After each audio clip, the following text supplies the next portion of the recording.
నమస్తే welcome to మన TV special programme గురుకుల ఉద్యోగ గైడ్. ఈరోజు గురుకుల ఉద్యోగ గైడ్ ప్రోగ్రాంలో భాగంగా మనం తెలుసుకోబోతున్నాము టీచింగ్ యాటిట్యూడ్. మరి టీచింగ్ యాటిట్యూడ్లో భాగంగా సిసిఈ ఆర్టీఈ గురించి తెలుసుకుందాం. మరి వీటన్నిటి గురించి కంప్లీట్ డీటెయిల్స్ మీకు అందించడానికి మనతో ఉన్నారు ఆర్ వెంకటరమణ గారు, ఎంఏ బీఈడి. మరి వారిని పరిచయం చేసుకొని మిగిలిన వివరాల్లోకి వెళ్దాం. నమస్తే అండి. నమస్కారం అండి. సో అసలు సిసిఈ ఆర్టీఈ అంటే ఏంటి? ముందుగా CCE means continuous evaluation, comprehensive evaluation. Continuous comprehensive evaluation. This evaluation means to change the students' behavior. మనకు ఇవాల్యూషన్ అంటే ముఖ్యంగా విద్యార్థి యొక్క ప్రవర్తనలో మార్పు ఏ విధంగా వస్తుంది, దాన్ని ఏ విధంగా మనము గుర్తించాలి, ఏ విధంగా అసెస్మెంట్ చేయాలి, ఇలాంటి అంశాల గురించి ఇక్కడ మూల్యాంకనం చేస్తుంటాం విద్యార్థుల్ని. ప్రధానంగా విద్యార్థులకు సంబంధించి మూల్యాంకనం చేయడానికి మనకు అనేక రకాల పద్ధతులు ఉన్నాయి. ఓల్డ్ సిస్టంలో ట్రెడిషనల్ సిస్టమ్ మనం అందరం చదువుకున్నప్పుడు, లేకుంటే ఒక 10 years బ్యాక్, 5 years బ్యాక్ ఏముంది అంటే విద్యార్థికి పరీక్షలు పెట్టేవాళ్ళు. Exams will be conducted by the students in terms and conditions. ఒక భయానక వాతావరణం సృష్టిస్తూ దాంట్లో విద్యార్థుల యొక్క అసెస్మెంట్ చేసేవాళ్ళు. To pressure the students in evaluation, విద్యార్థులు భయభ్రాంతులకు లోనయ్యేవాళ్ళు ఇవాల్యూషన్లో. మరి దీనన్నిటినీ అధిగమిస్తూ మరి పాత పద్ధతిలో ఇంకా ఏమేమి లోపాలు ఉన్నాయంటే మూల్యాంకనంలో చాలా లోపాలు ఉన్నాయి. ఒకటి, విద్యార్థుల యొక్క జ్ఞానాత్మక రంగాన్ని ఓన్లీ నాలెడ్జ్ బేస్డ్ డొమైన్ని మాత్రమే అబ్జర్వ్ చేస్తున్నారు ఇవాల్యూషన్లో. కానీ సైకోమోటర్, నెక్స్ట్ అదేవిధంగా విద్యార్థి యొక్క ప్రవర్తనలో, సృజనాత్మకతలో వచ్చే మార్పులను అధ్యయనం చేయట్లేదు. మరి ఇది పాత సిస్టంలో ఉన్న ప్రధానమైన లోపం. మరి వీటిని అధిగమించడానికి ఏమేం చేయాలంటే 1986 న్యూ ఎడ్యుకేషన్ పాలసీలో భాగంగా మరియు అదేవిధంగా NCF 2005లో భాగంగా మనకు ఇవాల్యూషన్ సిస్టంలో చాలా మార్పులు వచ్చాయి. విద్యా వ్యవస్థలో ఇవాల్యూషన్ సిస్టంలో ఎట్లా మార్పులు వచ్చాయంటే విద్యార్థి ఈరోజు నేటికి భయభ్రాంతులకు గురి కాకూడదు. ఎట్లా అంటే నెంబర్ 1, ఎగ్జామ్స్ అనే భయం ఉండకూడదు విద్యార్థులకి. మరి new system continuous comprehensive evaluation means continuous, నిరంతరము విద్యార్థిని ఇక్కడ మనము పరిశీలించాలి, నిరంతరము. అదేవిధంగా కాంప్రెహెన్సివ్ అంటున్నాం. కాంప్రెహెన్సివ్ అంటే విద్యార్థి యొక్క ఓవరాల్ డెవలప్మెంట్ని ఇక్కడ అసెస్మెంట్ చేయాలి. ఈ మూల్యాంకనంలో భాగంగా విద్యార్థుల్ని మనము కరికులం యాక్టివిటీస్లో మాత్రమే ట్రెడిషనల్ సిస్టంలో మనం ఇక్కడ అబ్జర్వ్ చేసేవాళ్ళు. కానీ ప్రస్తుతము కరికులం యాక్టివిటీస్తో పాటు కరికులం యాక్టివిటీస్లో కూడా విద్యార్థుల్ని అసెస్మెంట్ చేస్తున్నాం. దీనికి సంబంధించి ముఖ్యంగా కరికులం యాక్టివిటీస్ సంబంధించి ఆటలు, పాటలు, కథలు, గేయాలు, వీటన్నిటిని కూడా ఇక్కడ అసెస్మెంట్ చేయాలి. సిసిలో ముఖ్యంగా విద్యావ్యవస్థలో వచ్చిన మార్పు ఏంటంటే విద్యార్థిని క్లాస్ రూమ్లో నిరంతరము పరిశీలిస్తూ, క్లాస్ రూమ్లోనే కాకుండా తరగతి గది బయట ఇలా కూడా మనం పరిశీలించవచ్చు. విద్యార్థికి మనం పరిశీలిస్తున్నామనే విషయం వాళ్ళకు తెలియకుండానే మనం ఇక్కడ అబ్జర్వ్ చేస్తుంటాం. వాళ్ళకి తెలియకుండా ఏ విధంగా అబ్జర్వ్ చేస్తాం ఏంటిది అంటే పాత సిస్టంలో ఉన్న లోపం నెంబర్ 1, విద్యార్థులు భయభ్రాంతులకు ఒకటి లోనవుతున్నారు, దాన్ని అధిగమించాలి కొత్త సిస్టంలో. నెక్స్ట్ రెండవది, విద్యార్థులకి పరీక్షలు పెడుతున్నామనే భయం ఉన్నది, అది ఓల్డ్ ట్రెడిషనల్ సిస్టంలో. న్యూ సిస్టంలో ఎగ్జామ్స్ ఎప్పుడు కండక్ట్ చేస్తామో విద్యార్థులకు తెలియదు. దీనికి సంబంధించి CC divided of 2 parts in evaluation system. Number 1 formative assessment, second 1 summative assessment. Formative assessment means formative assessment, CCE to help reduce the pressure on the child. CCE method to bring changes from the traditional chalk and talk method of teaching. ఇక్కడ పాత మెథడ్లో మన విద్యార్థులకు ఇక్కడ భయభ్రాంతులకు గురి చేస్తున్నామన్నాం. Next రెండవది chalk and talk మెథడ్లో మాత్రమే విద్యార్థులు, అంటే విద్యార్థి యొక్క చాక్ పీసు, బోర్డు ఇట్లాంటివి మాత్రమే ఉండేవి. నెక్స్ట్ పెన్ను పేపర్ ఎగ్జామ్స్ ఉండేవి. ప్రస్తుతం ఆ విధంగా లేదు. న్యూ సిస్టమ్ ఏం చేస్తున్నారు, విద్యార్థులకు marks, new system students marks will be replaced by grades. ప్రస్తుతం ఇక్కడ విద్యార్థులకి మార్కులని ఆధారంగా కాకుండా గ్రేడ్ల ఆధారంగా అసెస్మెంట్ చేస్తున్నాం. దీనికి సంబంధించి ముఖ్యంగా ఏ విధంగా అంటే విద్యార్థులకి మార్కులు ఇస్తే ఎక్స్ అనే విద్యార్థికి 90 మార్క్స్ వచ్చాయి, జెడ్ అనే విద్యార్థికి 7 మార్క్స్ వచ్చాయి. ఇద్దరి మధ్యలో తల్లిదండ్రులు మరియు అదేవిధంగా టీచర్స్ వాళ్ళు అదేవిధంగా పేరెంట్స్ తోటి విద్యార్థులు అందరూ తక్కువ మార్కులు వచ్చిన విద్యార్థి హేళన చేయడానికి అవకాశం ఉంది. కానీ న్యూ సిస్టంలో ఆ విధంగా కాదు. ఇక్కడ గ్రేడ్స్ ఇస్తున్నాం కాబట్టి విద్యార్థులకి మార్క్స్ ప్లేస్లో గ్రేడ్స్ వస్తున్నాయి. ది సిస్టంలో నెంబర్ ఫార్మేటివ్ అసెస్మెంట్ అన్నాం. ఈ ఫార్మేటివ్ అసెస్మెంట్ సంబంధించి the formative assessment and summative assessment formative assessment tests will be conducted 4 times. Number 1 July August, July August. Number 3 test November December. Number 4 February. ఈ మంత్లో ఇక్కడ formative టెస్ట్ని conduct చేస్తాం. అంటే విద్యార్థులకి ఒక సంవత్సరం మొత్తంలో ఫార్మేటివ్ అసెస్మెంట్లో 4 సార్లు ఎగ్జామ్ కండక్ట్ చేస్తున్నాం. ఈ ఎగ్జామ్ కండక్ట్ చేస్తున్నాం అనే విషయం విద్యార్థులకు తెలియదు. ఫార్మేటివ్ అసెస్మెంట్లో ఎట్లా ఫలానాప్పుడు ఎగ్జామ్ పెడతామని విద్యార్థులకు ఇక్కడ ఇంటిమేషన్ ఇవ్వం. మరి ఏ విధంగా అసెస్మెంట్ చేస్తామంటే తరగతి గదిలో టీచింగ్ లెర్నింగ్ ప్రాసెస్ జరిగేటప్పుడు దానిలో భాగంగానే ఇక్కడ అసెస్మెంట్ చేస్తుంటాం. విద్యార్థికి పాఠ్యాంశాలను బోధించేటప్పుడు ఆ పాఠ్యాంశాలకు సంబంధించిన మనం టీచర్ క్వశ్చన్స్ అడిగినప్పుడు దానికి వచ్చే రెస్పాన్సెస్ దాని ఆధారంగా ఇక్కడ మనము విద్యార్థుల్ని అసెస్మెంట్ చేస్తుంటాము. నెక్స్ట్ దీనికి సంబంధించి ఈ ఫార్మేటివ్ అసెస్మెంట్ సంబంధించి 4 టైప్స్ ఉన్నాయి. Number 1 students responses, pupils participation, 10 marks awarded. దీనికి 10 మార్కులు కేటాయిస్తాం. ఫార్మేటివ్ అసెస్మెంట్ మొత్తం 50 మార్కులకు తీసుకుంటాం. ఈ 50 మార్కుల్లో మొట్టమొదటిది స్టూడెంట్స్ యొక్క పార్టిసిపేషన్కి, అదేవిధంగా తరగతి గదిలో అతడు ఇచ్చే రెస్పాన్సెస్కి. మనం టీచింగ్ లెర్నింగ్ ప్రాసెస్లో మనం ఏం చేస్తుంటామంటే ఇక్కడ క్వశ్చన్స్ అడుగుతుంటాం. క్వశ్చన్స్ అడిగినప్పుడు వాళ్ళు రిప్లై ఇస్తుంటారు. ఈ రిప్లై ఆధారంగా మరి ఇది దేనికి బేస్ ఏంది అంటే టీచర్స్ యొక్క డైరీ బేస్. మనం తరగతి గదిలో టీచింగ్ డైరీ రాసుకుంటుంటాం. టీచర్స్ డైరీని ఆధారంగా చేసుకొని విద్యార్థులు ఇచ్చే ఆ క్వశ్చన్ అండ్ ఆన్సర్స్ని ఇక్కడ బేస్ చేసుకుంటాం. దీనికి 10 మార్క్స్. నెంబర్ 2 అంశం రిటర్న్ వర్క్స్ అని చెప్తుంటాం. రిటర్న్ వర్క్స్ దీనికి కూడా ఫార్మేటివ్ అసెస్మెంట్లో 10 మార్క్స్ అవార్డు చేస్తారు.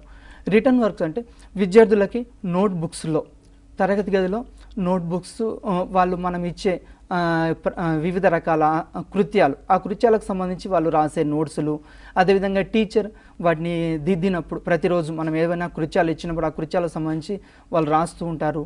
ఇలాంటి అంశాలకు సంబంధించి విద్యార్థి తన స్వతహాగా పరిశీలించిన అంశాలు వీటన్నిటి ఈ నోట్బుక్స్లో కూడా తీసుకుంటాం. నెక్స్ట్ అదేవిధంగా అసైన్మెంట్లు ఇస్తుంటాం తరగతి గదిలో. విద్యార్థులకి అసైన్మెంట్స్ అంటే ముఖ్యంగా ఒక లెసన్ చెప్పినప్పుడు మనము విద్యార్థులకి రోడ్డు రవాణా వ్యవస్థ గురించి చెప్తున్నాం. ఈ రోడ్డు రవాణా వ్యవస్థ చెప్పేటప్పుడు మీకు తెలిసిన వాహనాల పేర్లు ఏమిటి అని విద్యార్థికి ఒక అసైన్మెంట్ ఇచ్చి ఆ అసైన్మెంట్ విద్యార్థి వివిధ రకాల సమాచారాన్ని సేకరించుకుని వస్తుంటారు.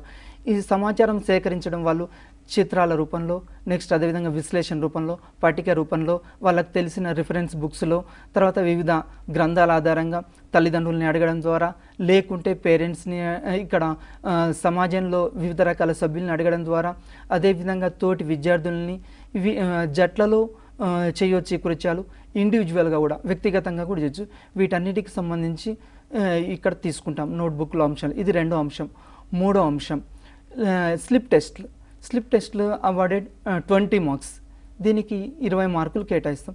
ఎట్లా అంటే ఈ స్లిప్ టెస్ట్ కూడా ఇక్కడ తరగతి గదిలో ఉపాధ్యాయుడు స్వతహాగా తన యొక్క ప్రశ్నపత్రాన్ని తయారు చేసుకోవాలి. ఆ ప్రశ్నపత్రాన్ని తయారు చేసుకున్నప్పుడు దానికి సంబంధించి ఇక్కడ అసెస్మెంట్ చేస్తాం. ఇది 3వ అంశం.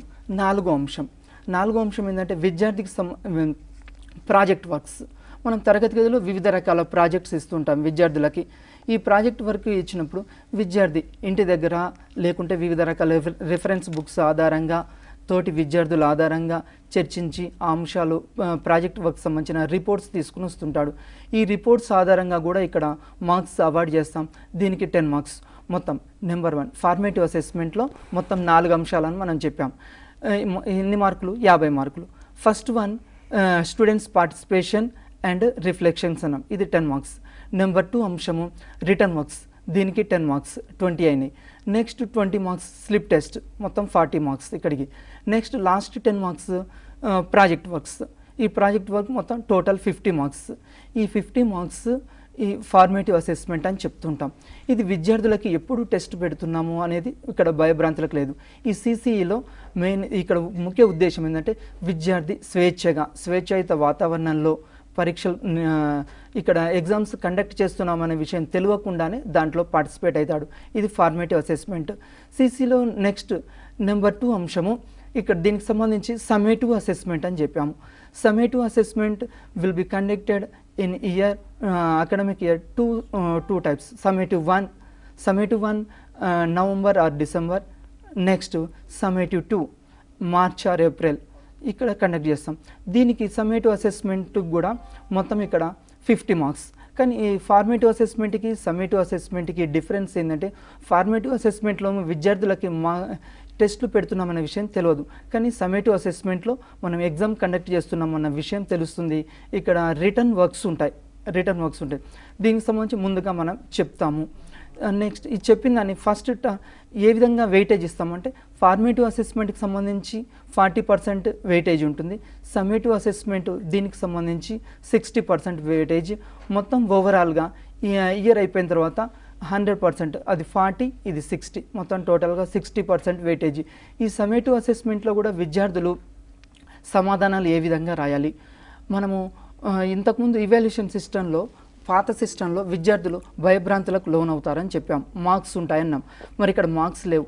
విద్యార్థి రాసే క్వశ్చన్ ఆన్సర్స్ ఏ విధంగా ఉంటుంది అంటే వాళ్ళకి సంబంధించి స్వతహాగా రాయాలి విద్యార్థులు స్వతహాగా. నెక్స్ట్ అదేవిధంగా సృజనాత్మకంగా ఆలోచించుకుంటూ రాయాలి. ప్రశ్నకు సంబంధించి ఒక విద్యార్థి సంబంధించిన ఆన్సర్ ఇంకొక విద్యార్థి సంబంధించిన ఆన్సర్ ఇక్కడ కలవదు.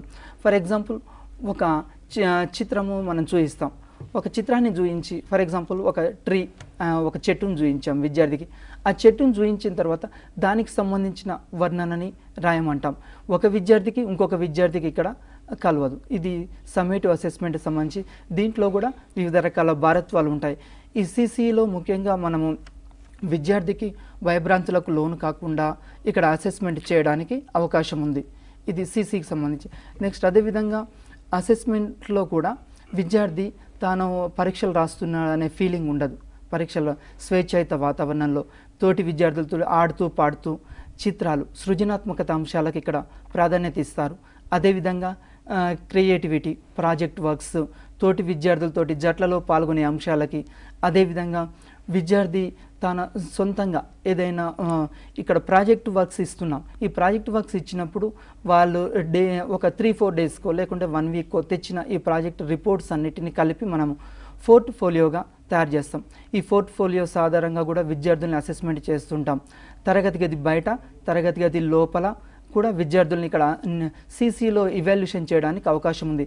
తరగతి గది బయట ఏ విధంగా అసెస్మెంట్, ఇక్కడ ముఖ్యంగా సిసిలో కరికులం యాక్టివిటీస్ కాకుండా కో కరికులం యాక్టివిటీస్కి ప్రాధాన్యత ఇస్తాం. ఒక విద్యార్థి చదువులో వెనుకబడవచ్చు, కానీ ఆ విద్యార్థి ఇతర అంశాల్లో, ఆటల్లో కానీ, పాటల్లో కానీ, కథలు చెప్పడంలో కానీ, సృజనాత్మక అంశాల్లో కానీ అతను రాణించడానికి అవకాశం ఉంది. ఇప్పుడు ఫర్ ఎగ్జాంపుల్ సచిన్ టెండూల్కర్ ఉన్నాడు. సచిన్ టెండూల్కర్ ఎడ్యుకేషన్లో రాణించలేదు, కానీ అతడు క్రీడల్లో రాణించాడు. అదేవిధంగా సింగింగ్ సంబంధించి ఎంఎస్ సుబ్బలక్ష్మి. అంటే ఇక్కడ మనం విద్యార్థులను చిన్నప్పటి నుంచి ఎక్స్ట్రా కోకరికులం యాక్టివిటీస్ని కూడా ఈ సిసిలో భాగంగా మనం ఏం చేస్తుంటామంటే తీసుకోవడం జరుగుతుంది, వాళ్ళని ఇక్కడ పరిగణించడం జరుగుతుంది. ఎక్స్ట్రా కోకరికులం యాక్టివిటీస్ అంటే సంగీతము, చిత్రలేఖనము, ఆర్ట్, క్రాఫ్ట్ ఇలాంటి అంశాలన్నింటినీ కూడా ఇక్కడ పరిగణలోకి తీసుకుంటాం ఈ సిసికి సంబంధించి. ఇది సిసి ఇవాల్యుయేషన్కి సంబంధించింది. ఓకే, సో వెంకటరమణ గారు మరి టీఎల్ఎం గురించి కూడా అలాగే వివరిస్తారా? Okay madam. టీఎల్ఎం అంటే టీచింగ్ లెర్నింగ్ మెటీరియల్ అని చెప్తాం మేడం. టీచింగ్ లెర్నింగ్ మెటీరియల్ని ఇక్కడ ఉపాధ్యాయుడు తరగతి గదిలో ఏం చేస్తుంటాడంటే తరగతి గదిలో విద్యార్థులకి కొన్ని అంశాలు మనం బోధించడానికి కష్టంగా ఉంటాయి. ఏ అంశాలైతే బోధించడానికి కష్టంగా ఉన్నాయో మనము టీఎల్ఎంని యూజ్ చేసి తరగతి గదిలో బోధించవచ్చు. ఫర్ ఎగ్జాంపుల్ తరగతి గదిలో మనము హార్ట్, గుండె, ఈ గుండెకి సంబంధించిన అంశం మనం తరగతి గదిలో బోధిస్తే విద్యార్థికి అర్థం కాదు. అలాంటి ప్లేస్లో మనం ఏం చేయాలి అంటే ఇక్కడ ఆ ఫ్లో చార్ట్స్ తీసుకుపోవడము, లేకుంటే గుండె నమూనాను తీసుకుపోవడము. ఇక్కడ టీఎల్ఎంలో కూడా ఎప్పుడు తయారు చేసుకోవాలి టీఎల్ఎం అంటే ఒక ఉపాధ్యాయుడు టీఎల్ఎంని లెసన్ ప్లాన్ తయారు చేసుకునే ముందు మాత్రమే ఇక్కడ తయారు చేసుకోవాలి టీఎల్ఎం. ఈ టీఎల్ఎంలో కూడా రకాలు ఉన్నాయి. నెంబర్ 1 ఒకటేమో దృశ్య పరికరాలు అని చెప్తుంటాం.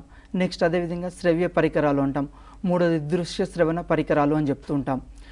ఇక్కడ నెంబర్ 1 ఇక్కడ దృశ్య పరికరాల కిందకి ఏమేమి వస్తాయి ఒకసారి పరిశీలిస్తే టెక్స్ట్ బుక్స్ వస్తాయి, పాఠ్యపుస్తకం ఈ దృశ్య పరికరాల్లో భాగంగా వస్తుంది.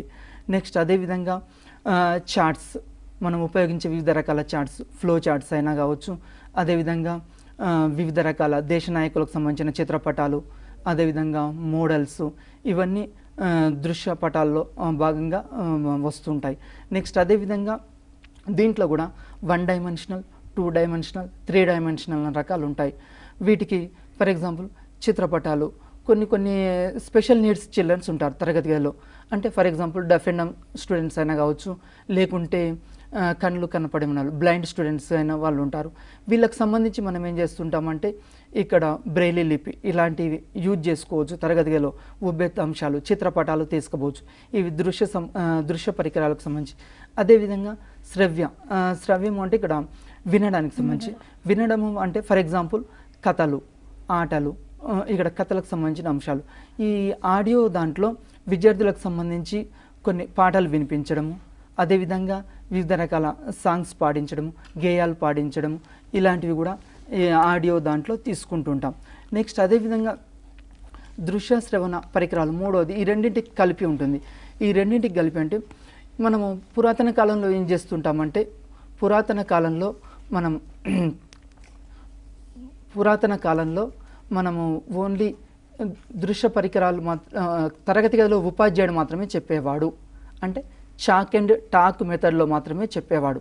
చాక్ అండ్ టాక్ అంటే లెక్చరర్ మెథడ్. ఫర్ ఎగ్జాంపుల్ ఒక ఉపాధ్యాయుడు తరగతి గదిలో తాను బోధించేటప్పుడు చాక్ పీసు, బోర్డు ఇలాంటి అంశాలు మాత్రమే ఉండేవి. మరి నేడు ఏంటి అంటే చాక్ అండ్ టాక్ మెథడ్ కాదు. చాక్ అండ్ టాక్ మెథడ్ కాకుండా ఇక్కడ ఏం చేస్తుంటామంటే కొన్ని స్లైడ్స్ విద్యార్థులకి ప్రజెంటేషన్ చేయొచ్చు. ఫర్ ఎగ్జాంపుల్ ఈరోజు సాంకేతిక పరిజ్ఞానం మనకు అందుబాటులో ఉంది. మనం కంప్యూటర్స్ ఉపయోగించవచ్చు తరగతి గదిలో. కంప్యూటర్స్ ఉపయోగించి కంప్యూటర్ ఆధారంగా కూడా మనం ఇక్కడ తరగతి గదిలో బోధించవచ్చు. నెక్స్ట్ అదేవిధంగా ఎల్సిడీలు, ప్రొజెక్టర్స్, వీటన్నింటిని మనం ఇక్కడ ఉపయోగించుకునే అవకాశం ఉంది. ఎల్సిడీస్ ఆధారంగా, ప్రొజెక్టర్స్ ఆధారంగా, వీటి ఆధారంగా కూడా తరగతి గదిలో బోధించడానికి అవకాశం ఉంది. నెక్స్ట్ అదేవిధంగా తరగతి గదిలో ఇంకా మనం ఏం చేస్తుంటే ప్రొజెక్టర్ సంబంధించి మనం ఏ అంశాలు అయితే చెప్పదలుచుకున్నామో ఆ అంశాలకు సంబంధించిన అంశాలు ఇక్కడ ప్రజెంట్ చేయడానికి అవకాశం ఉంది. ఫర్ ఎగ్జాంపుల్ కొన్ని సాంగ్స్ ఉంటాయి. ఒక ఉపాధ్యాయుడు తరగతి గదిలో ఎప్పుడు ఏ విధంగా ఉండాలి అంటే ఒక ఆర్టిస్ట్ లాగా, ఒక మ్యూజిషియన్ లాగా, తర్వాత ఒక గైడ్ లాగా తరగతి గదిలో ఎప్పుడు నిత్యం నవ్వుతూ ఉండాలి. తరగతి గదిలో నిత్యం నవ్వుతూ ఈ విధంగా ఉన్నప్పుడు మాత్రమే ఇక్కడ అవకాశం ఉంది. ఇంకా ఏం చేస్తుంటామంటే టీఎల్ఎం సంబంధించి వివిధ రకాల అంశాలు మనం ఉపయోగించుకోవచ్చు. అంటే మనము ఏ అంశాన్ని అయితే బోధించదలుచుకున్నామో ఆ అంశాన్ని తరగతి గదిలో మనం విద్యార్థులకి సులువుగా అర్థమయ్యేటట్లు చెప్పడానికి ఈ టీఎల్ఎంని ఉపయోగిస్తుంటాం. ఇవి దృశ్య పరికరాలకు సంబంధించి ఉంటాయి. నెక్స్ట్ తరగతి గదిలో మనం వివిధ రకాల రిఫరెన్స్ బుక్స్ తీసుకొని వెళ్ళొచ్చు. అదేవిధంగా వార్తాపత్రికలు, మ్యాగజైన్స్ ఇలాంటి వాటిని కూడా ఆధారంగా కూడా మనం తరగతి గదిలో బోధించడానికి అవకాశం ఉంది.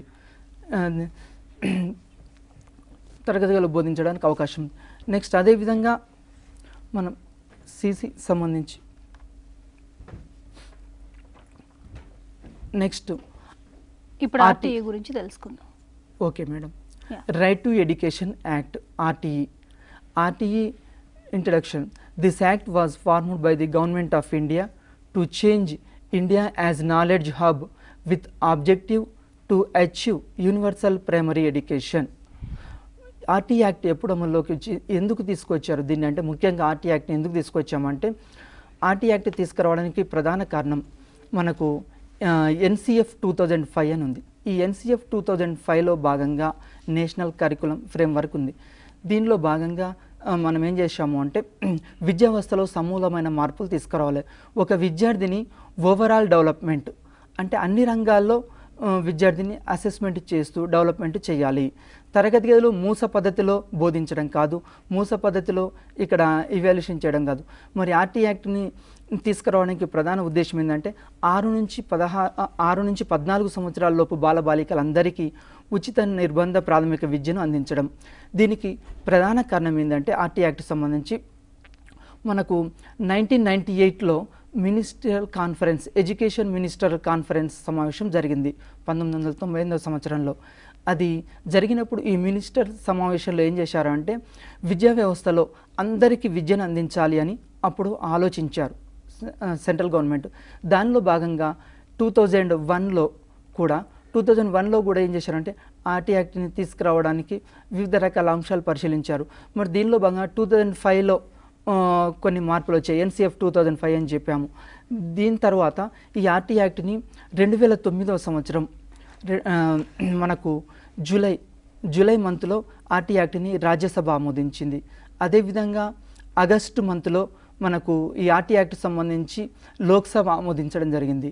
నెక్స్ట్ అదేవిధంగా ప్రెసిడెన్షియల్ ఆర్డర్ వచ్చింది ఆర్టీ యాక్ట్ సంబంధించి.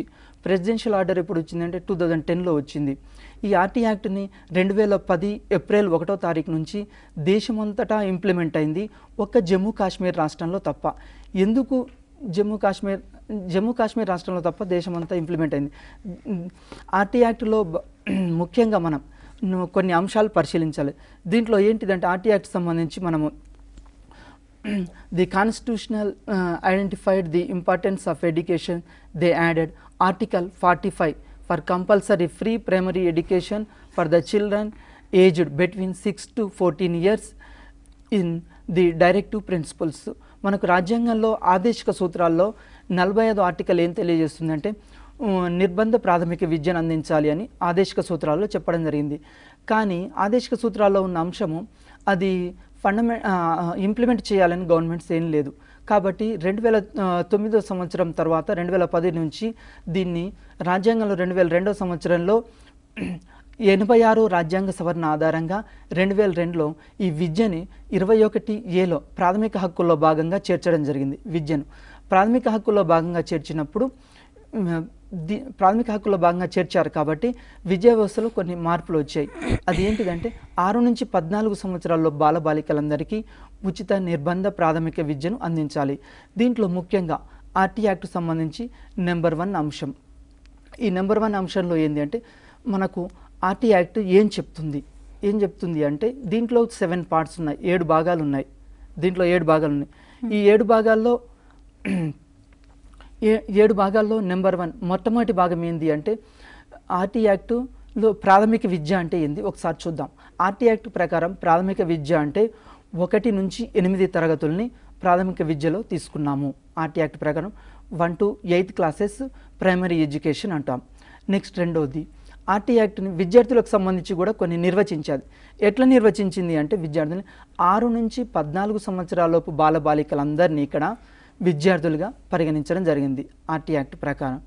నెక్స్ట్ ఆర్టీ యాక్ట్ క్యాపిటేషన్ ఫీజుని ఇక్కడ రద్దు చేయడం జరిగింది. అంటే స్కూళ్ళలో ఎవ్వరు కూడా ఫీజులు వసూలు చేయకూడదు. అది డొనేషన్స్ అయినా కావచ్చు, క్యాపిటేషన్ ఫీజెస్ అయినా కావచ్చు, ఇలాంటి వాటికి సంబంధించి రద్దు చేయడం జరిగింది ఈ అంశం కూడా. నెక్స్ట్ దీంట్లో భాగంగానే ఆర్టీ యాక్ట్లో ఇంకా వివిధ రకాల పాఠశాలల్ని దీంట్లో చేర్చడం జరిగింది. For example government schools, aided schools, next అదేవిధంగా మనకు స్పెషల్ నీడ్స్ చిల్డ్రన్స్ సంబంధించిన స్కూల్స్, అదేవిధంగా KGVB జవహర్ నవోదయ స్కూల్స్, ఇవన్నీ కూడా ఆర్టీ యాక్ట్లో భాగంగా వచ్చాయి. మరి ఆర్టీ యాక్ట్ రెండో అంశం ఏం చేస్తుంది అంటే ఆర్టీ యాక్ట్లో ఇక్కడ ఆర్టీ యాక్ట్ సంబంధించి సమాజం యొక్క బాధ్యత ఏ విధంగా ఉంది, సమాజము తర్వాత గవర్నమెంట్ బాధ్యత. దీనికి సంబంధించి ఆర్టీ యాక్ట్ ఏం నిర్దేశిస్తుంది అంటే నెంబర్ 1 6 నుంచి 14 సంవత్సరాల్లో బాలబాలికలందరికీ ఇక్కడ ఉచిత నిర్బంధ ప్రాథమిక విద్యను అందించాలి. నెక్స్ట్ నెంబర్ 2 క్యాపిటేషన్ ఫీజెస్ని రద్దు చేశారు. నెంబర్ 3 అంశము పనిష్మెంట్స్ ఉండకూడదు. పనిష్మెంట్ అంటే విద్యార్థుల్ని ఏ విధంగా కూడా శిక్షించకూడదు. మనం ఒకవేళ ఈ శిక్షలు కూడా వివిధ రకాలుగా ఉంటాయి. ఒకటేమో ఫిజికల్ అపీరెన్స్ అంటే మామూలుగా దండించడం, డైరెక్ట్గా కొట్టడం. రెండోది మానసికంగా తోటి విద్యార్థుల్ని బాగా చదువుతున్నాడు, నువ్వు బాగా చదవట్లేదు ఇట్లా చెప్పడం ఎమోషనల్ అంటాం. ఈ ఎమోషనల్ చేంజెస్లో కూడా భాగంగా. నెక్స్ట్ ఇంకొక అంశం ఏంటంటే ఆర్టీ యాక్ట్ సంబంధించి మరి ఎప్పుడు మనం పాఠశాలలో జాయిన్ చేసుకోవచ్చు ఒక విద్యార్థిని. ఎప్పుడు జాయిన్ చేసుకోవచ్చు అంటే సంవత్సరం మొత్తంలో కూడా విద్యార్థుల్ని ఇక్కడ నో అడ్మిషన్ అనే బోర్డు పెట్టకూడదు. ఎప్పుడు విద్యార్థులు తరగతి గదిలోకి వచ్చి మన పాఠశాలకు వచ్చినా కానీ ఆ విద్యార్థుల్ని మన పాఠశాలలో చేర్చుకోవాలి. ఇది ఆర్టీ యాక్ట్ నిర్దేశిస్తుంది. ఇంకా ఏం నిర్దేశిస్తుందంటే ఆర్టీ యాక్ట్, ఒక విద్యార్థి టీసీ తీసుకురాలేదు అనే నెపంతో మనము అతన్ని అడ్మిషన్ నిరాకరించకూడదు. నెక్స్ట్ అదేవిధంగా విద్యార్థికి సంబంధించి టీసీ మరి ప్రధానోపాధ్యాయుడు ఇవ్వకున్నా కానీ అక్కడ ఉన్న ఇన్ఛార్జి వాళ్ళు ఇవ్వకున్నా కానీ వాళ్ళని ఇక్కడ దండనకు గురి అవుతారు. నెంబర్ 3 ఇంకొక అంశం, ఈ ఆర్టీ యాక్ట్ ఏం చెప్తుంది అంటే విద్యార్థులకు సంబంధించి కార్పొరల్ పనిష్మెంట్స్ ఉండకూడదు. నెక్స్ట్ అదేవిధంగా ఇప్పుడు సమాజం యొక్క బాధ్యత చూద్దాం. దీంట్లో సెంట్రల్ గవర్నమెంట్ది ఒకసారి చూద్దాం. సెంట్రల్ గవర్నమెంట్కి సంబంధించి RT act 2009 was approved on 20th July 2009 by the Rajya Sabha and on 4th August 2009 by the Lok Sabha. మనం ఇంతకుముందు ఈ అంశాలు డిస్కషన్ చేసాం.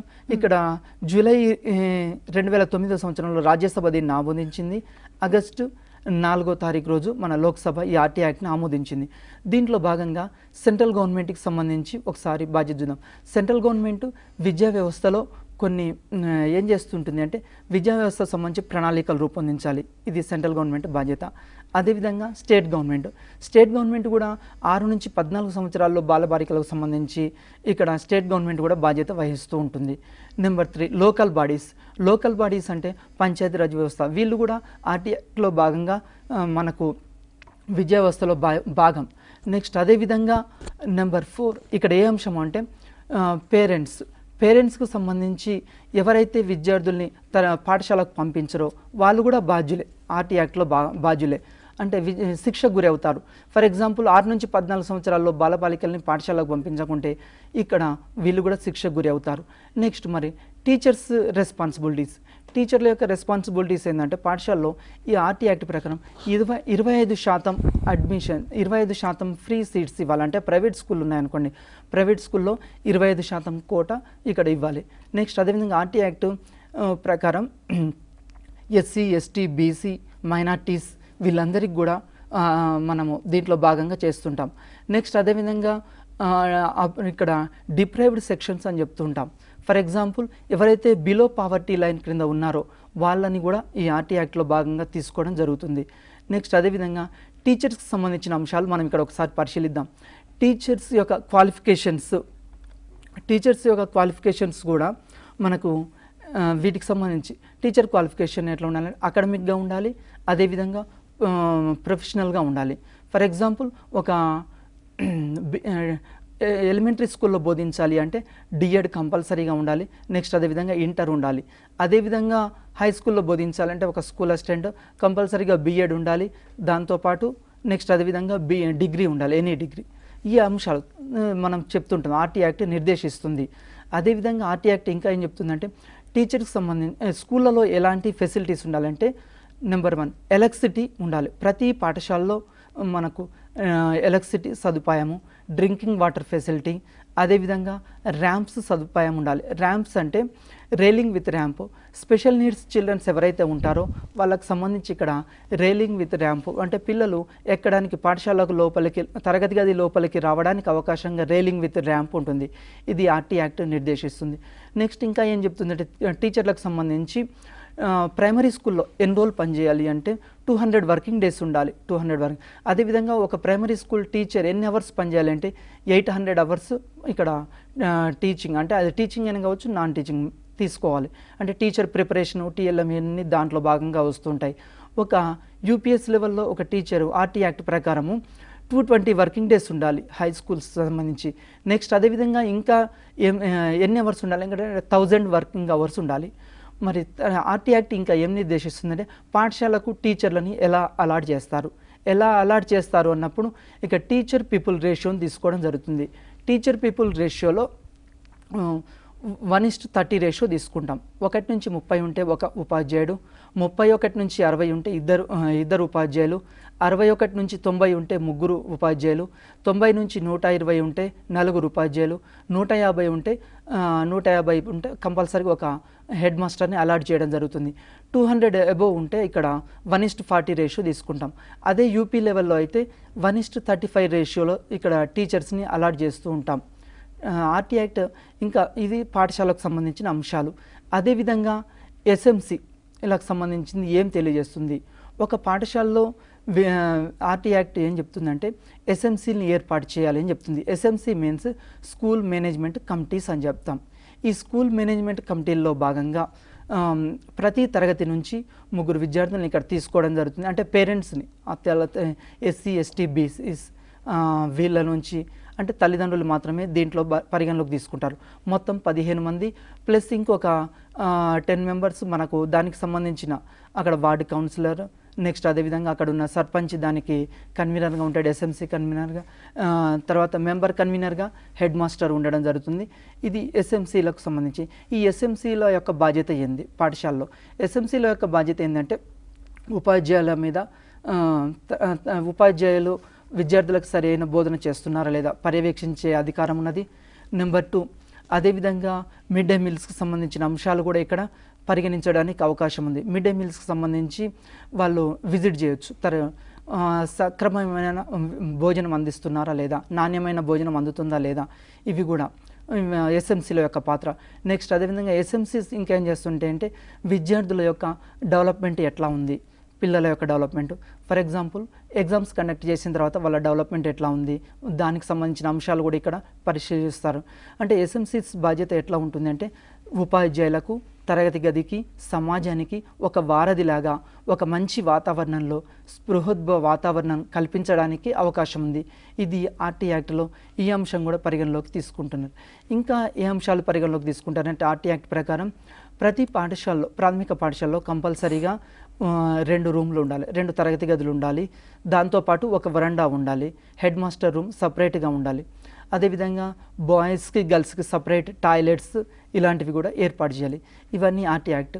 ఆర్టీ యాక్ట్లో ఇక్కడ టీచర్స్ యొక్క బాధ్యత ఉంది, ఉపాధ్యాయుల యొక్క బాధ్యత ఉంది, అదేవిధంగా తల్లిదండ్రుల బాధ్యత ఉంది, నెక్స్ట్ సమాజం బాధ్యత ఉంది, ప్రభుత్వాల బాధ్యత ఉంది, అందరి బాధ్యత. మనకి ఎగ్జామినేషన్లో క్వశ్చన్స్ ఏ విధంగా అడుగుతారంటే ఆర్టీ యాక్ట్ సంబంధించి ఎప్పుడు దీన్ని ఇంట్రడ్యూస్ చేశారు, ఇది ఒక క్వశ్చన్ రావడానికి అవకాశం ఉంది. అదేవిధంగా ఆర్టీ యాక్ట్ ప్రకారం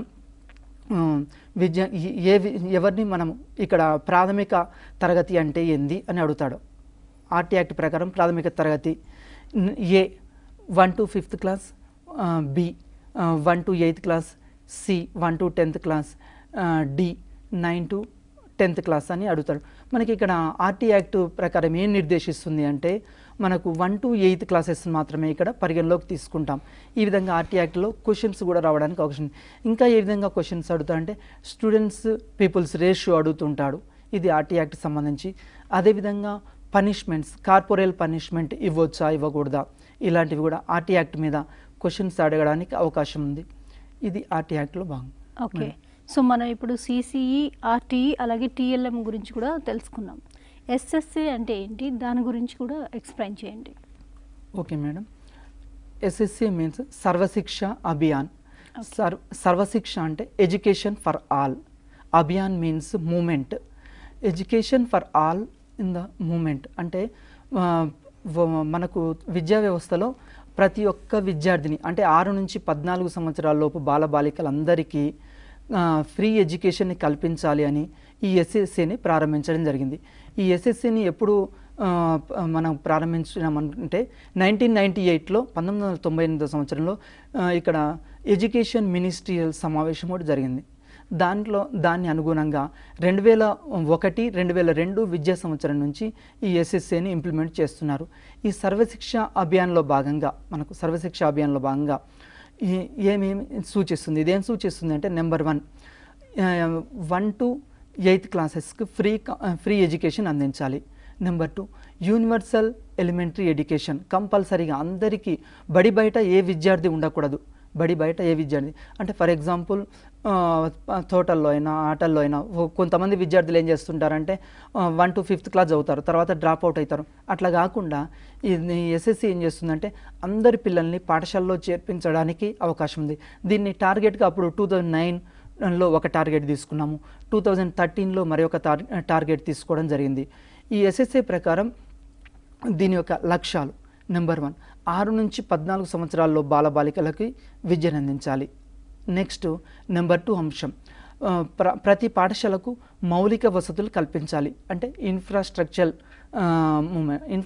అంటే మన క్లాస్ రూమ్స్ ఉండాలి, అదేవిధంగా బ్లాక్ బోర్డ్స్, తరగతి గదికి సంబంధించి ఎలక్ట్రిసిటీ ఉండాలి, అదేవిధంగా చార్ట్స్ ఉండాలి, అదేవిధంగా టాయిలెట్స్ ఉండాలి, అదేవిధంగా ప్లే గ్రౌండ్ ఉండాలి. ఇలాంటి అంశాలన్నింటినీ ఇక్కడ ఎస్ఎస్సిలో భాగంగా పరిగణిస్తుంటాం. నెక్స్ట్ ఎస్ఎస్సిలో భాగంగా ఇంకా ఏం చేస్తున్నారు అంటే టీచర్స్కి కొంత గ్రాంట్ ఇస్తారు. ఫర్ ఎగ్జాంపుల్ ఇంతకుముందు మనం టీఎల్ఎం అని చెప్పాం. ఈ టీచింగ్ లెర్నింగ్ మెటీరియల్ తయారు చేసుకోవడానికి ప్రతి టీచర్కి 500 రూపీస్ ఇంతకుముందు ఇచ్చేవాళ్ళు. ఈ 500 రూపీస్లో మనం టీఎల్ఎం తయారు చేసుకోవాలి. నెంబర్ 2 అదేవిధంగా స్కూల్ గ్రాంట్ 2000 రూపీస్ ఇస్తూ ఉంటారు. నెంబర్ 3 అంశం స్కూల్ మెయింటెనెన్స్ గ్రాంట్. ఈ స్కూల్ మెయింటెనెన్స్ గ్రాంట్ కూడా 5000 స్కూల్ రూమ్స్ని బట్టి ఇక్కడ వస్తుంటాయి. నెక్స్ట్ అదేవిధంగా ఒకవేళ రూమ్స్ ఎక్కువ ఉంటే ఇక్కడ 10,000 గ్రాంట్ కూడా అవకాశం ఉంది. దీనికి సంబంధించి అంటే విద్యార్థులకి ఇక్కడ ఎస్ఎస్సిలో భాగంగా మనకు గ్రాంట్స్ ఇవ్వడం జరుగుతుంది. అదేవిధంగా మనకు యూపీ మనం 8th క్లాస్ ఇట్లాంటివి స్టార్ట్ చేసామనుకోండి, అదనంగా మనకేం చేస్తుంటారంటే ఇంకొక 15,000 రూపాయలు కూడా ఎస్ఎస్సి నుంచి మంజూరు చేయడం జరుగుతుంది. ఈ ఎస్ఎస్సిలో భాగంగా టీచర్లకి ట్రైనింగ్ ప్రోగ్రామ్స్ కండక్ట్ చేస్తుంటారు. ప్రతి టీచర్కి సంవత్సరంలో గవర్నమెంట్ టీచర్కైనా ప్రైవేట్ టీచర్కైనా కంపల్సరీగా ఎస్ఎస్ఏ నామ్స్ ప్రకారము 20 రోజుల శిక్షణ ఇన్ సర్వీస్ ఓరియంటేషన్ శిక్షణ కార్యక్రమాలు ఉండాలి. 25 రోజుల శిక్షణ కార్యక్రమాలు ఉండాలి. 20 రోజుల్లో 20 డేస్లో 10 డేస్ ఏమో మండల్ లెవెల్లో ఉండాలి, మండల్ లెవెల్లో ట్రైనింగ్. మిగతా 10 డేస్ ఏమో కాంప్లెక్స్ లెవెల్లో ఉండాలి. ఇది నెంబర్ 2 అంశం. నెక్స్ట్ అదేవిధంగా ప్రతి టీచర్కి కొత్తగా అపాయింట్ అయిన టీచర్కి 30 డేస్ ఓరియంటేషన్ ప్రోగ్రామ్ ఇస్తూ ఉంటారు. ఇది కూడా ఎస్ఎస్ఏలో భాగంగా ఇస్తారు. ఎవరైనా ఫర్ ఎగ్జాంపుల్ ఇప్పుడు డిఎస్సి కండక్ట్ చేశారు, లేకుంటే కొత్తగా అపాయింట్ అయిన టీచర్స్ ఉన్నారు, వీళ్ళకి 30 days in service orientation programmes ఇస్తుంటారు. అదేవిధంగా అన్ట్రైనింగ్ టీచర్స్ ఉంటారు. ఈ అన్ట్రైనింగ్ టీచర్స్ కూడా మనకి ఇక్కడ ట్రైనింగ్ ఇవ్వడం జరుగుతుంది. 60 డేస్ ఈ విధంగా ట్రైనింగ్ ఇస్తుంటారు. ఎస్ఎస్ఓ భాగంగా ముఖ్యంగా పాఠశాలకు కావలసిన మౌలిక వసతులు కల్పించాలి. ఇది ఎస్ఎస్ఏ యొక్క లక్ష్యం. నెక్స్ట్ అదేవిధంగా అందరికీ విద్యను అందించాలి, అందరికీ విద్యను అందించాలి. నెంబర్ 3 ఎస్ఎస్సిలో భాగంగా ఇంకోటి ఏం చేస్తున్నట్టే స్పెషల్ నీడ్స్ చిల్డ్రన్స్కి సిడబ్ల్యూఎస్ఎన్ చిల్డ్రన్ అని చెప్తాం. ఈ స్పెషల్ నీడ్స్ చిల్డ్రన్స్కి పాఠశాలలో ఇంతకుముందు ఏం చేసేవాళ్ళంటే for example deaf and dumb students ఉన్నారు. ఈ డెఫ్ అండ్ డమ్ స్టూడెంట్స్కి సపరేట్ పాఠశాలలు ఉండేవి. కానీ ఇప్పుడు సపరేట్ పాఠశాలలు కాదు, మనము ఈ ఆర్టీ యాక్ట్లో భాగంగా ఈ ఎస్ఎస్ఏలో భాగంగా మన తరగతి గదిలోనే వాళ్ళని కలిపి కూర్చోబెట్టుకుంటాం. దీన్ని ఏమంటామంటే ఇన్క్లూసివ్ ఎడ్యుకేషన్ సిస్టమ్ అంటాం. ఇది గతంలో డిఎస్సిలో అడిగాడు, టెట్ ఎగ్జామ్స్లో ఈ క్వశ్చన్ అడిగాడు. ఇన్క్లూసివ్ ఎడ్యుకేషన్లో అంటే ఏంది అని అడిగాడు. అంటే సమాకలన విద్య అంటే తరగతి గదిలో నార్మల్ విద్యార్థులతో పాటు ఇట్లా special needs childrens deaf and dumb అయినా బ్లైండ్ అయినా తర్వాత ఇట్లాంటి స్టూడెంట్స్ని కలిపి కూర్చోబెట్టేదాన్ని ఇక్కడ ఈ విధంగా చెప్తూ ఉంటాం. ఇది కూడా ప్రకారం. అదేవిధంగా స్పెషల్ నీడ్స్ చిల్డ్రన్లకి మనకు పాఠశాలకు సంబంధించి హియరింగ్ వాళ్ళు ఉన్నారనుకోండి, హియరింగ్ మిషన్స్ ఎస్ఎస్ఏ ద్వారా అందిస్తూ ఉంటారు. నెక్స్ట్ అదేవిధంగా వీల్ చైర్స్ అందిస్తూ ఉంటారు. దృశ్య శ్రవణ పరికరాలకు సంబంధించిన అంశాలు కూడా అందిస్తుంటారు. ఫర్ ఎగ్జాంపుల్ ఒక స్టూడెంట్కి ఏమైనా బ్లైండ్ మామూలు సైట్ ఉంది, సైట్కి సంబంధించినవి కూడా ఎస్ఎస్ఏ ద్వారా అందిస్తూ ఉంటారు. నెక్స్ట్ అదేవిధంగా పిల్లలకు సంబంధించి వీల్ చైర్లు, ఈ వీల్ చైర్స్ కూడా ఈ ఎస్ఎస్ఏ ద్వారా అందించడం జరుగుతుంది. నెక్స్ట్ అదేవిధంగా ఎస్ఎస్ఏలో భాగంగా ప్రతి పాఠశాలకు డ్రింకింగ్ వాటర్ అందించాలి, మంచి నీరుని అందించాలి.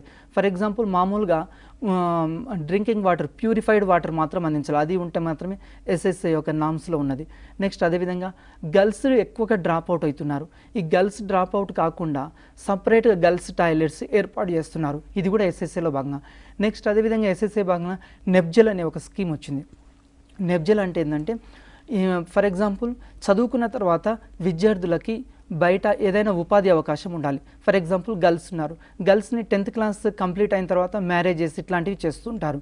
అట్లా మ్యారేజ్ చేసిన వాళ్ళు మరి జీవితంలో బతకడానికి అవకాశం కల్పించాలి అనే ఉద్దేశంతో నెప్జెల్ ప్రోగ్రామ్ని యూజ్ చేశారు.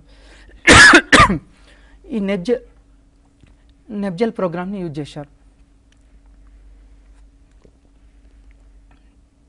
ఇక్కడ నెప్జెల్ ప్రోగ్రాంలో ముఖ్యంగా కుట్టు మిషన్స్ అందించడము, ఫర్ ఎగ్జాంపుల్ టైలరింగ్. అందుకోసమే ప్రతి పాఠశాలలో ఏం చేస్తున్నారంటే ఒక craft teacher, art teacher, drawing teacher, music teacher ఇట్లాంటివి కూడా ఆర్టీ యాక్ట్ ప్రకారం ఇస్తున్నారు. అదేవిధంగా ఎస్ఎస్ఏలో భాగంగా కూడా ఏం చేస్తున్నారంటే టీచర్లకు ఇక్కడ నెప్జెల్ స్కీమ్ కింద వాళ్ళకి ఫర్ ఎగ్జాంపుల్ జీవితంలో బతకడానికి అవకాశం కల్పిస్తారు. అంటే వాళ్ళు చదువుకున్న తర్వాత బయటికి వెళ్ళి స్వతహాగా వృత్తి పనుల్లో ఏదైనా వృత్తికి సంబంధించిన అంశాల్లో శిక్షణ అందించడం జరుగుతుంది. ఇది నెప్జెల్లో భాగంగా. నెక్స్ట్ అదేవిధంగా కేజీవీబీ స్కూల్స్ వచ్చాయి. కేజీవీబీ అంటే కస్తూరిబా గాంధీ బాలికల విద్యాలయాస్ అంటాం. ఈ కస్తూరిబా గాంధీ బాలికల విద్యాలయాస్లో ఎవరిని చేర్పిస్తుంటారంటే పాఠశాలకు సంబంధించి ఎవరైతే డ్రాప్ అవుట్ అయ్యారో, ఫర్ ఎగ్జాంపుల్ ఒక విద్యార్థి 2వ తరగతి చదివాడు, డ్రాప్ అవుట్ అయ్యాడు. నెక్స్ట్ ఇంకొక అమ్మాయి 8th క్లాస్ చదివింది, 7th క్లాస్ చదివింది, డ్రాప్ అవుట్ అయింది. ఇట్లాంటి డ్రాప్ అవుట్ గర్ల్స్ని తీసుకొని ఈ కస్తూరిబా పాఠశాలలో చేర్పించడం జరుగుతుంది. ఈ కస్తూరిబా పాఠశాల యొక్క ముఖ్య ఉద్దేశం ఏంటంటే ఫిమేల్ లిటరసీని పెంచాలి. మన సొసైటీలో ఈరోజు కూడా ఫిమేల్ లిటరసీ తక్కువ ఉంది.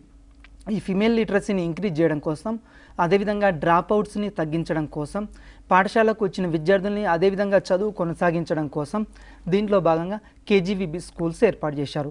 ఈ కేజీవీబీ స్కూల్స్లో ఫర్ ఎగ్జాంపుల్ డ్రాప్ అవుట్ అయిన విద్యార్థులకి మరి తీసుకొచ్చి డైరెక్ట్గా 7th క్లాస్లో జాయిన్ చేయించాలి. ఒక విద్యార్థి 3వ తరగతి చదివాడు, బంద్ చేశాడు, అతని వయస్సు 6 సంవత్సరాలు 10 సంవత్సరాలు అనుకోండి, అతన్ని ఆ 5th క్లాస్లో జాయిన్ చేయించాలి. మరి ఇట్లాంటి వాళ్ళ కోసం ఏం చేశారంటే ఆర్బీసీస్, ఎన్ఆర్బీసీస్ ఏర్పాటు చేశారు. దీనిలో ఈ ఆర్బీసీస్, ఎన్ఆర్బీసీస్లో ట్రైనింగ్ ఇచ్చి వాళ్ళని తీసుకొచ్చి మళ్ళీ ఈ కేజీవీబీ స్కూల్లో జాయిన్ చేస్తుంటారు. ఈ కేజీవీబీ స్కూల్స్ మండలానికి 1 అట్లా ఉంటాయి. దీంట్లో ఎవరు టీచర్స్గా అపాయింట్ చేస్తారు అంటే అక్కడ కలెక్టర్ చైర్మన్గా టీచర్స్ని అపాయింట్ చేస్తారు. ఈ లోపల స్టాఫ్ కూడా ఎవరు ఉంటారంటే మొత్తం టీచర్స్ మొత్తం ఫిమేల్ వాళ్ళు మాత్రమే ఉంటారు. అంటే ఇక్కడ లేడీ టీచర్స్ని అపాయింట్ చేయడం జరుగుతుంది. ఎందుకు అంటే ఇది బాలికలకు సంబంధించిన అంశం కాబట్టి. అదేవిధంగా వీళ్ళకి ఒకవైపు విద్యకు సంబంధించిన అంశాలు అందిస్తుంటారు, మరొక వైపు ఏం చేస్తుంటారంటే దీనికి సంబంధించి వొకేషనల్లో కూడా అంశాలకు సంబంధించిన అంశాలు అందిస్తుంటారు. ఇది ఎస్ఎస్ఏకి సంబంధించిన అంశం. ఓకే, సో అలాగే మిడ్ డే మీల్స్ అనే ప్రోగ్రామ్ గురించి ఎక్స్ప్లెయిన్ చేయండి. ఓకే మేడం, కొంచెం వాటర్ తీసుకో.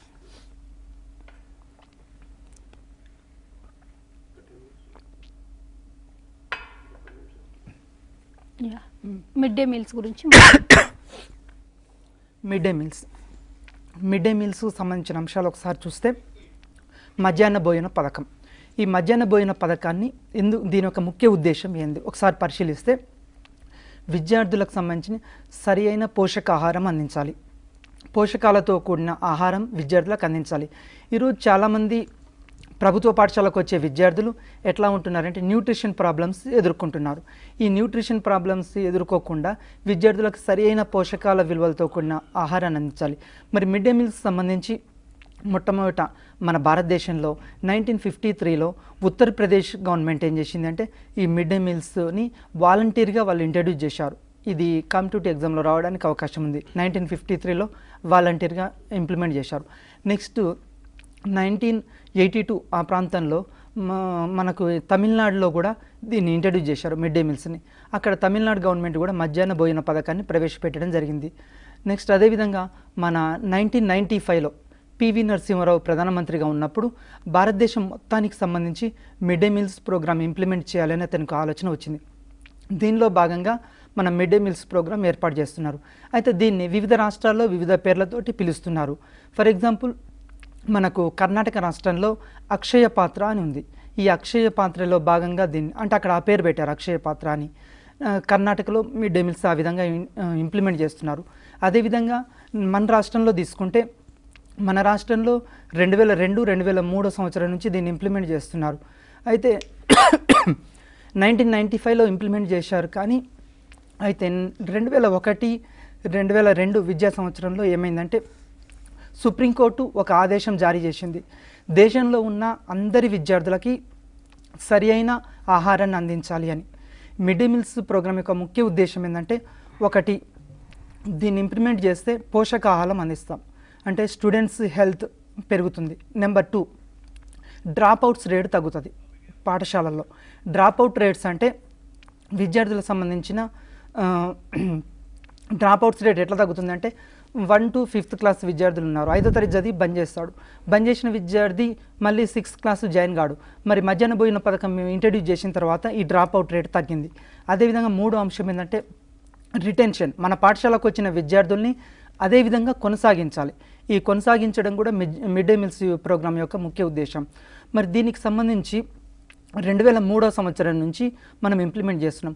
అంతకుముందు దీన్ని ఎట్లా ఇంట్రడ్యూస్ చేశారంటే, మనకు 3 kgs రైస్ ఇచ్చేవాళ్ళు.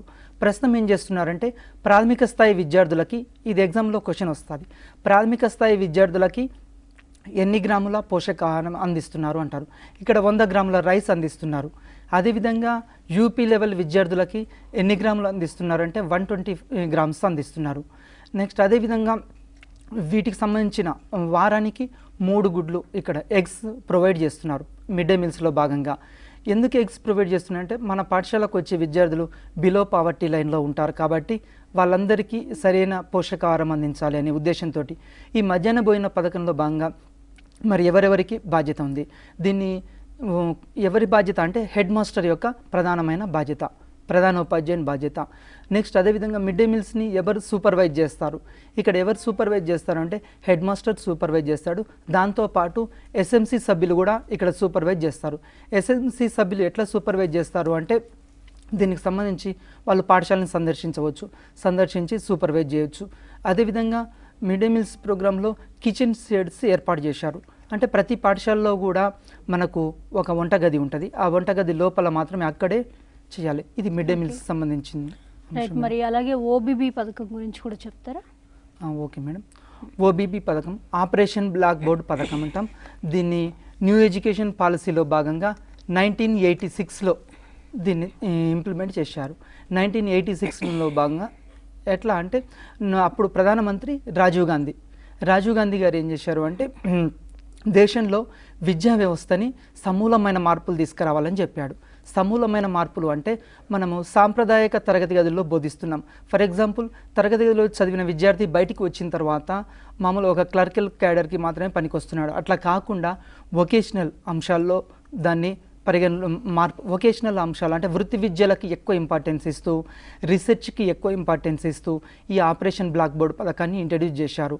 అంటే ముఖ్యంగా మనకు విద్యా వ్యవస్థలో సృజనాత్మక సంబంధించిన అంశాలు, విద్యార్థి బయటికి వచ్చిన తర్వాత స్వతహాగా బతకడానికి అవకాశం కల్పించే కోర్సెస్, ఉపాధి అవకాశాలు, టైలరింగ్ ఇట్లాంటి అంశాలకు సంబంధించి.